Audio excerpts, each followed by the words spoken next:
Hello बच्चों, तो हम पढ़ रहे हैं चैप्टर परमाणु, जिसमें हम पढ़ने वाले हैं रदरफोर्ड का अल्फा प्रकीर्णन प्रयोग। देखो ये जो डायग्राम्स हैं ये रदरफोर्ड के अल्फा प्रकीर्णन प्रयोग से संबंधित है। जैसे ये हमारा जो डायग्राम है इसमें ये सोर्स है। सोर्स किसका है? इसे कहते हैं लेड बॉक्स। लेड बॉक्स का सोर्स है जिसमें से हम क्या निकल रही है? अल्फा कण निकल रही है। और ये क्या है? स्वर्ण पत्र की पन्नी है। जो स्वर्ण पत्र की पन्नी है उस पर अल्फा कण की बौछार कराई जा रही है। और जो इसके पीछे ये लगा है यह जिंक सल्फाइड का पर्दा, जिससे अल्फा कण कहीं बाहर ना जाए, इतने में रहे, क्योंकि अल्फा कण बहुत छोटा कण होता है। और इस छोटे कण को हम किस में मेजर कर रहे हैं? ये जो पन्नी है, ये पन्नी है जो स्वर्ण पत्र की पन्नी है, इसका थिकनेस पता है कितनी है? ये कितना थिन है? ये 10 की पावर -7, जैसा कि जितना एटम थिन होता है, जितना एटम थिन की रेडियस होती है, एटम की रेडियस कितनी होती है? 10 की पावर -7, उतना ही ये भी है। अब देखो ये स्वर्ण पत्र की पन्नी 10 की पावर -7 इतनी पतली है, तो इस पर बौछार करा रहे हैं। अब ये जो अल्फा कण होता है इसकी जो वेलोसिटी है वो भी ज़्यादा है, बहुत छोटा भी है, तो ऐसे तो भाई देख नहीं सकते, तो इसे मैग्नीफाइंग लेंस से देखा जाता है, जिसे कहते हैं सूक्ष्मदर्शी। सूक्ष्मदर्शी की मदद से देखा जाता है। अब ये डायग्राम है ये वाला, ये एक तरह का ऐसा डायग्राम है जिसे खोल कर बनाया गया है। मतलब हर एक चीज़ को अलग अलग डिफाइन किया गया है। जैसे ये लेड है, लेड बॉक्स ये अलग है, और ये प्लेट है तो ये इधर प्लेट है। स्वर्ण पत्र की पन्नी है, ये देखो ये प्लेट है इधर पे ये, और ये स्वर्ण पत्र की पन्नी है ये है, और ये हमारा जिंक का पर्दा बता दिया गया। ठीक है, ये सारी चीज़ें हैं एक यंत्र में। फिर अब लास्ट चीज़ आती है, जब बौछार कराई तो क्या निष्कर्ष निकले, उनकी बात करेंगे सिर्फ, क्योंकि ये जो रदरफोर्ड मॉडल है सिर्फ इसी पर बेस है। कैसे? इन्होंने स्वर्ण पत्र की पन्नी ली और इन पर जब अल्फा कणों की बौछार कराई तो इसके क्या क्या निष्कर्ष निकले वो देखो। निष्कर्ष क्या निकले वो देखो। और प्लस एक चीज़ और, जो इसकी काइनेटिक एनर्जी होती है, अल्फा कण जो है इसकी काइनेटिक एनर्जी क्या होती है वो भी देखेंगे। तो देखो निष्कर्ष क्या निकले। जब इन्होंने बौछार कराई स्वर्ण पत्र की पन्नी पर तो बहुत सारे जो अल्फा पार्टिकल्स हैं, बहुत सारे अल्फा पार्टिकल्स वो स्वर्ण पत्र की पन्नी को पूरे पार कर गए, यानी सीधा सीधा निकल गए। अब सीधा सीधा कौन से निकले? जो भाई दूर दूर थे, यानी जो सेंटर था, सेंटर से दूर थे, वो सारे पार निकल गए। तो लिखेंगे पहला नंबर पॉइंट, अल्फा कण स्वर्ण पत्र की पन्नी से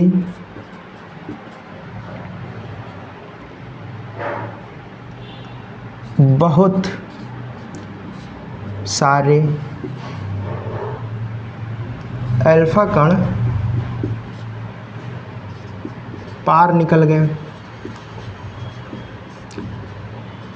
जो अल्फा कण थे वो बहुत सारे स्वर्ण पत्र की पन्नी से सीधे पार निकल गए। दूसरा पॉइंट है, और तीसरा पॉइंट हम कंबाइन करके लिखेंगे। कैसे? कुछ अल्फा कण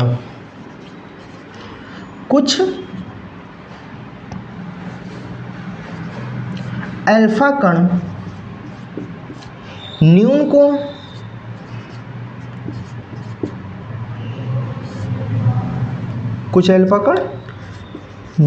कोण न्यून कोण क्या है? 90 डिग्री का एंगल। और इससे जो 90 डिग्री के एंगल पर निकले थे अल्फा कण, वो थोड़े से कुछ अल्फा कण थे, और कुछ अल्फा कण अधिक कोण, ये 90 डिग्री से ज़्यादा, व कुछ अल्फा कण अधिक कोण पर विचलित हो गए।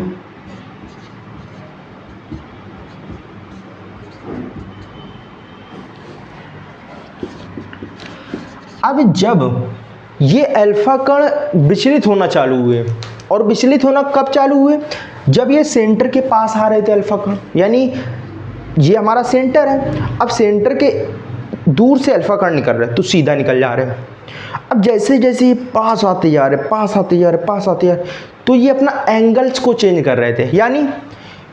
यानी अगर मान लिया ये ये एटम है, मतलब ये स्वर्णपथ की पन्नी है, और इसका सेंटर, इसको बाद में बताया जाएगा, ये एटम की तरह बिहेव कर रहा था, क्योंकि ये पॉजिटिव चार्ज था, यानी इस पर कोई चार्ज पॉजिटिव था, जिसकी वजह से ये जो एटम था, ये जो स्वर्णपथ की पन्नी थी, इसका सेंटर किसकी तरह बिहेव कर रहा था, एटम की तरह।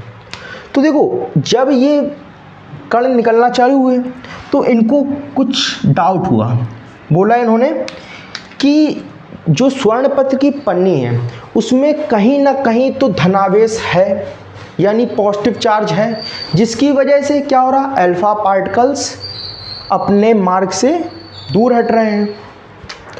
तो लिखेंगे, इन्हें कण के, अल्फा कण के विचलन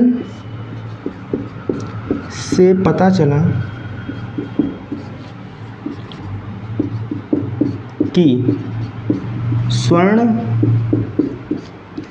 पत्र की पन्नी पर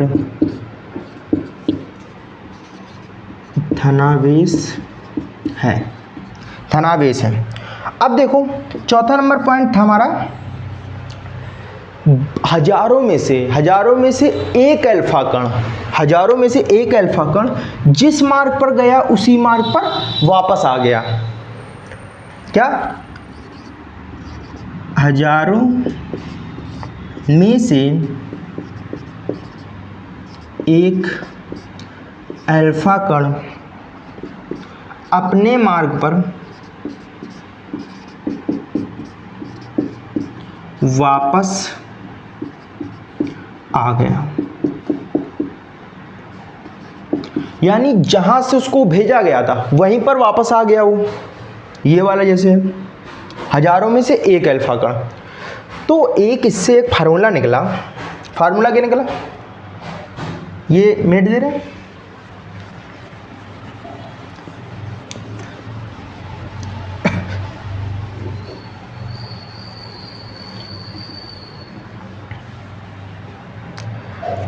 नंबर ऑफ अल्फा कण इनवर्सली प्रोपोर्शनल होते हैं साइन की पावर 4θ/2 पर।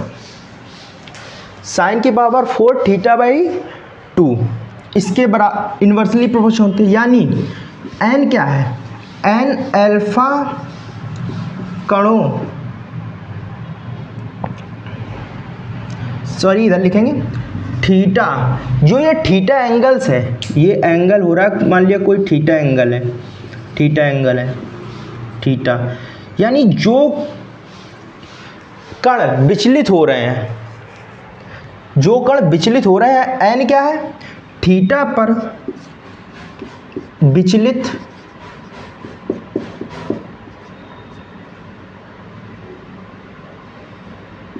विचलित अल्फा कणों की संख्या। ये सिर्फ फार्मूला आपके इस पूरे जो रदरफोर्ड हमने पढ़ा, इसमें मेजरली ये इम्पॉर्टेंट है, क्योंकि ये कभी कभार पूछा जाता है और ये सिर्फ इतने पॉइंट पूछे जाते हैं, ये डायग्राम वगैरह कुछ नहीं आता, सिर्फ ये बना दो बस बहुत है। अब देखो, अल्फा पर थीटा पर विचलित अल्फा कणों, यानी जो थीटा एंगल पर कितने अल्फा कण विचलित हो गए हैं उसकी ये संख्या है, यानी n। और थीटा क्या है? थीटा अल्फा कण का विचलन कोण।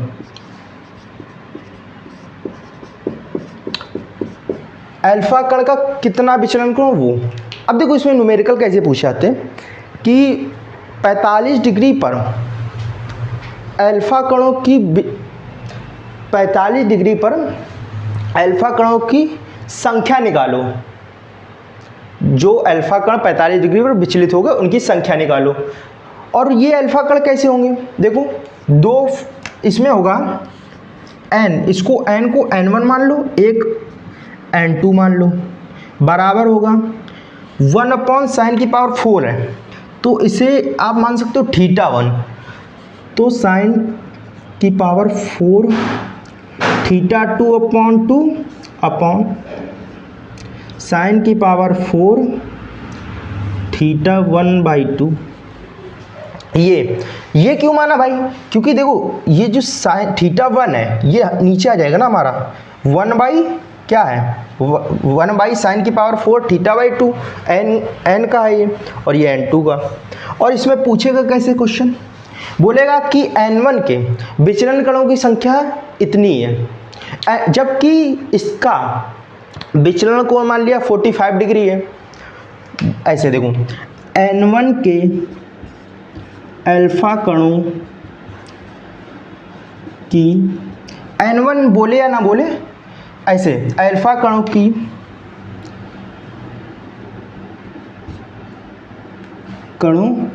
का विचलन कोण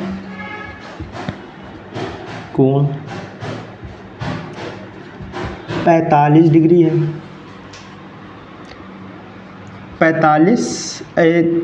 3 अल्फा कणों का विचलन कोण 45 डिग्री है तथा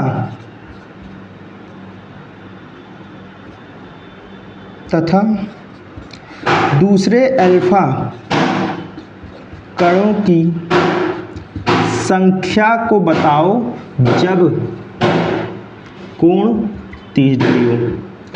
30 डिग्री हो यानी हमें क्या दिया, n1 की वैल्यू दी है हमें 3, n2 की वैल्यू हमें फाइंड करनी है, और θ1 दिया हमें 45 डिग्री, θ2 फाइंड करना है।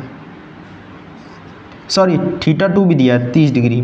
तो इसमें डायरेक्ट वैल्यू रखोगे 3/n2 बराबर sin की पावर 4 θ, और इसको आप ऐसे भी लिख सकते हो, चलो ऐसे लिख लो sin पावर 4 θ कितना हमारा 30 degree, θ2 30 degree by 2 upon sin 45 degree बटे 2। ये इसको सॉल्व करोगे n2 वैल्यू आ जाएगी। ऐसे क्वेश्चन आते हैं, ज़्यादा कठिन क्वेश्चन नहीं आते हैं। अब अगर काइनेटिक एनर्जी की बात करें, गतिज ऊर्जा की, तो गतिज ऊर्जा भाई क्या होगी,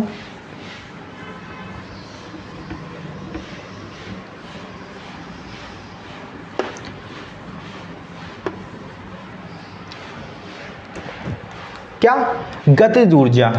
मान लिया ये जो कण है अल्फा कण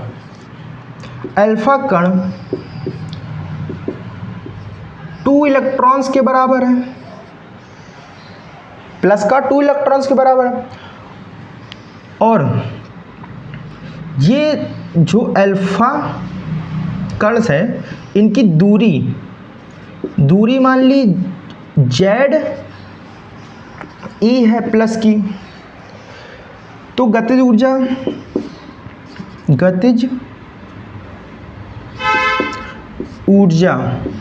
बराबर क्या होता है, स्थितिज ऊर्जा।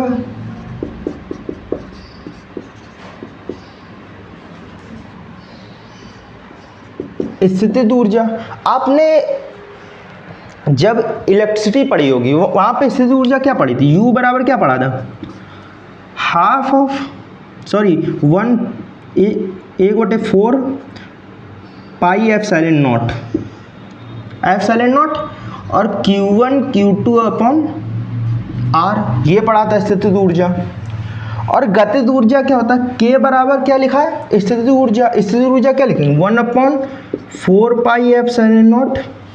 Q1 Q2 की जगह क्या रखेंगे, 2E, कोष्टक में Q1 की जगह 2E और Q2 की जगह यहाँ लिख लेंगे Q1 और यहाँ Q2, और इधर ZE अपॉन R।